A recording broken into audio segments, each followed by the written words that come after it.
আজকে সকাল সকাল ঘুম থেকে উঠেই কোনো কাজ সারিনি। সর্বপ্রথম আজকে ফ্রিজের সাথে লেগে গেছি, কারণ অনেক দিন হলো ফ্রিজ পরিষ্কার করা হয় না। দেখেন ফ্রিজের অবস্থা কী হয়েছে।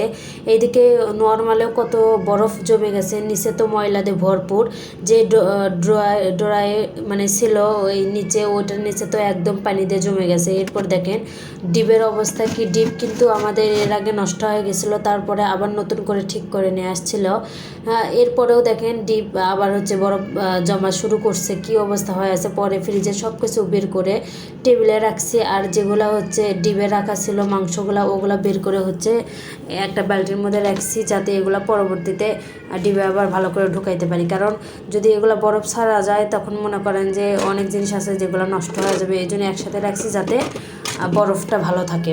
আর এরপরে সব ইয়েগুলো পাল্লাগুলো আমি খুলে খুলে নিতেছিলাম। এই পাল্লাগুলো কিন্তু অনেক বেশি ময়লা হয়ে গেছে, কারণ এর আগে ঈদের আগে আমার শাশুড়ি হচ্ছে এই ফ্রিজটা পরিষ্কার করছিল, তারপরে 2-3 মাসের মতো হয়ে গেছে পরিষ্কার করা হয়নি। যেহেতু আমি বাবুকে নিয়ে কোনো কাজই করতে পারতেছিলাম না, ফ্রিজের অবস্থা দেখে একদম মাথা ঘুরে যাইতেছিল। ফ্রিজ খুললে গন্ধ বের হয়ে যাইতেছিল। তাই ভাবলাম যে আজকে সকাল সকাল উঠে আগে ফ্রিজ পরিষ্কার করতে লাগি। আমার শাশুড়ি হচ্ছে করছিল সেই মাসকে ঈদের আগে, এরপর থেকে আর করা হয় না। আমার শাশুড়ি ঈদের পরে, আমি ঈদের পরে হচ্ছে আমার বোনের বিয়েতে চলে গেছিলাম, 10 দিন থেকে আসলাম। এরপরে হচ্ছে আমার শাশুড়ি তার আর একটা মেয়ে মানে হচ্ছে আমার ননদের বাসায় গেছিলো, সে অসুস্থ, ওখানে যে 10 দিন থেকে আসলো, এই 20 দিন চলে গেল। এরপরে হচ্ছে আমি বাবুকে নিয়ে তো পরিষ্কার করতে পারতেছিলাম না, তাই আমার শাশুড়ি যেদিন আসলো তার পরের দিনেই এই ফ্রিজটা পরিষ্কার করা শুরু করছিলাম। আমার শ্বশুর তো এমনিতেই অন্যরকম মানুষ, সে হচ্ছে এগুলো নোংরা একদমই পছন্দ করে না।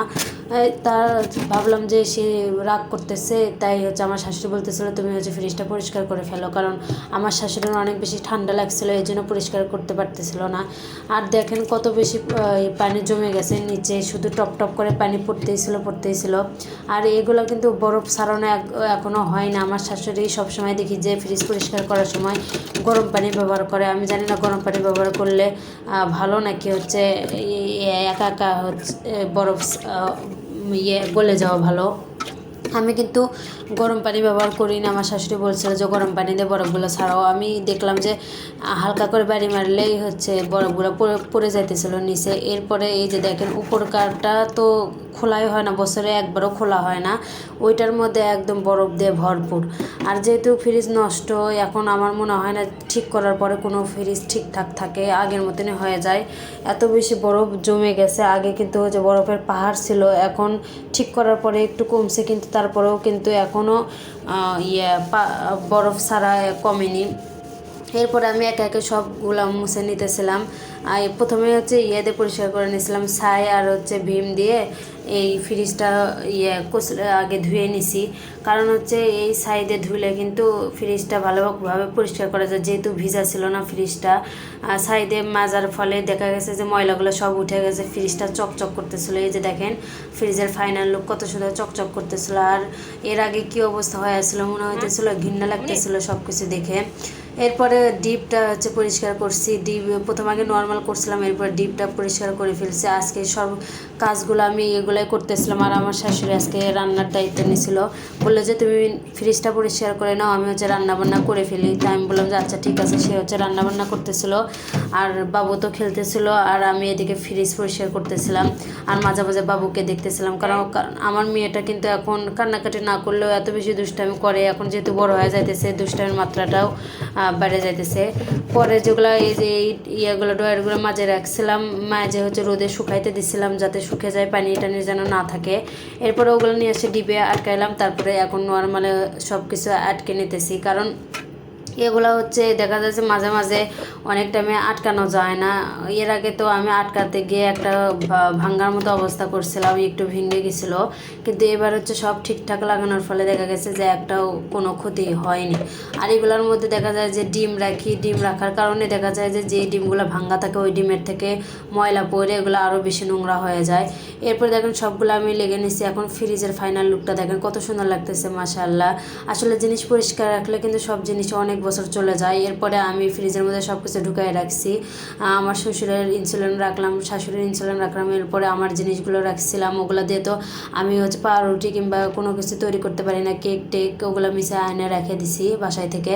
এরপরে ড্রয়ারের মধ্যে সব জিনিস ঢুকে দিছি, কারণ ড্রয়ারটা ফাঁকাই ছিল। ভাবলাম যে ড্রয়ারের মধ্যে রেখে দিই, এগুলোর উপরে আমরা তরকারি তারপরে যেগুলো বেঁচে যাবে ওগুলো রাখা যাবে না। এরপরে যেহেতু এখন দুপুর 4টা বেজে গেছে, এখনই আমি দুপুরের খাওয়াটা সেরে ভাবলাম যে আমার হাজব্যান্ডকে একটু সেমাই রান্না করে দিয়ে আর তার জন্য আলাদা করে দুধ জাল দিয়ে, যে এখানে আলাদা করে তার জন্য দুধ জাল দিতেছে, কারণ সে অনেক বেশি অসুস্থ। আল্লাহ যেন তাকে সুস্থ করে দেয়, সবাই দোয়া করবেন।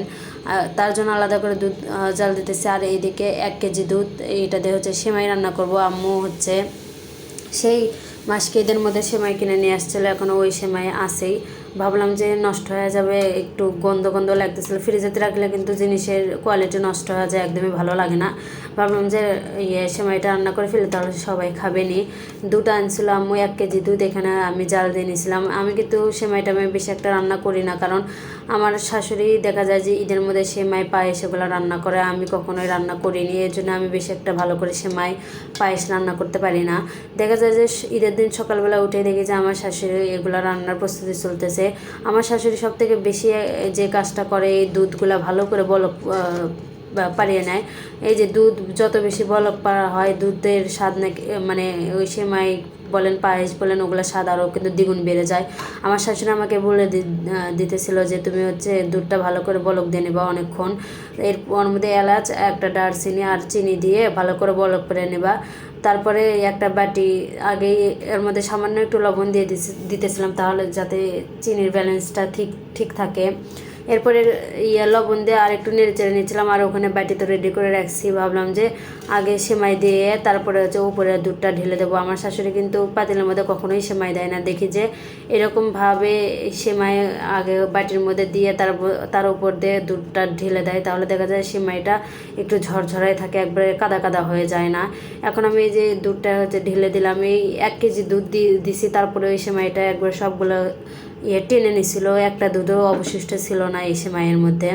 আমার শাশুড়ি বলতেছিল এতগুলো দুধ এতটুক সেমাইয়ের মধ্যে লাগছে, তারপরে হয়নি। তারপরে আমি আম্মুকে বললাম যে আমি 1 কেজি দুধ সেমাইয়ের মধ্যে দিয়ে দিছি, তারপরেও হয়নি। আর এই সেমাইটা কিন্তু সব থেকে বেশি ছিল, এর জন্য দুধটা আসলে পুরোটা নিতে পারেনি। যাই হোক, আমার এই সেমাই রান্নাটা আপনাদের কাছে কেমন লাগলো অবশ্যই কমেন্ট করে জানাবেন। আজকে আমি প্রথম সেমাই রান্না করলাম আমার শাশুড়ির বুদ্ধি শুনে। সবাই ভালো থাকবেন, আল্লাহ হাফেজ, আসসালামু আলাইকুম।